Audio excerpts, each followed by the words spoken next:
Hello everybody, the Lawn Gnome is here, and what? No dude, I'm sorry, those aren't the droids I'm looking for. Come on, man!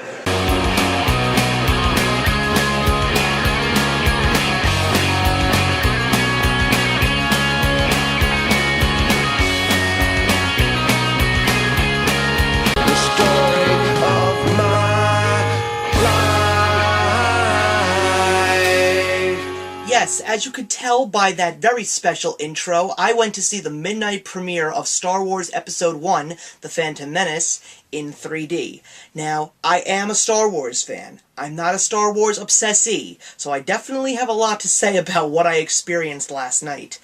Was it a good movie? Well, it's Star Wars, for crying out loud. I love everything about the story, I love everything about the characters, I love everything about the movie in all of its nerdy glory. But I also was very surprised with the fans that were actually there. I expected, the sellout crowd with the costumes, so on and so forth, and I think I got one of the quietest, smallest crowds to see this movie in 3D last night. But then again, it is quote-unquote the weakest or the bastard child of the bunch. Now, there are a lot of things that I want to get off of my chest about this, because there's a point in time when a movie becomes a way of life for some. Not for all, but for some.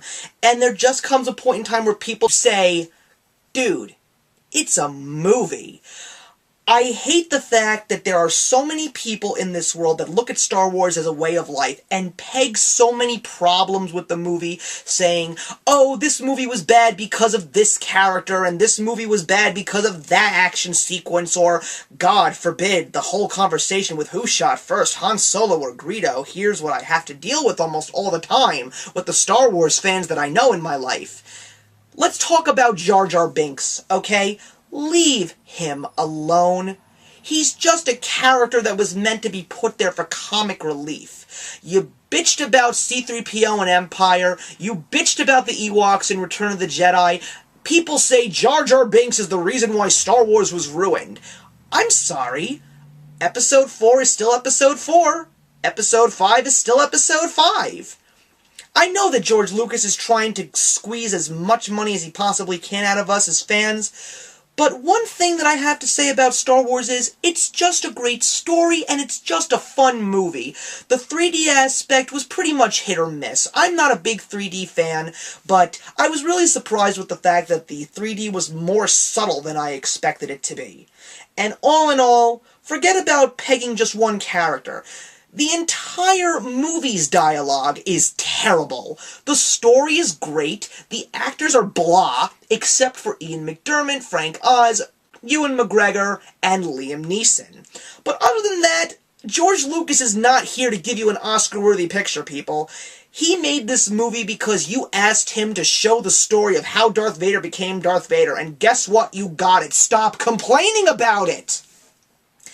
And is it a great movie? It's not the best of the bunch. It is actually the weakest in the bunch. But you want to know why it is? You take a look at the great film sagas of our lifetime. Most recently, the Harry Potter saga. You take a look at Part 1 compared to Part 7, and you see two completely different movies.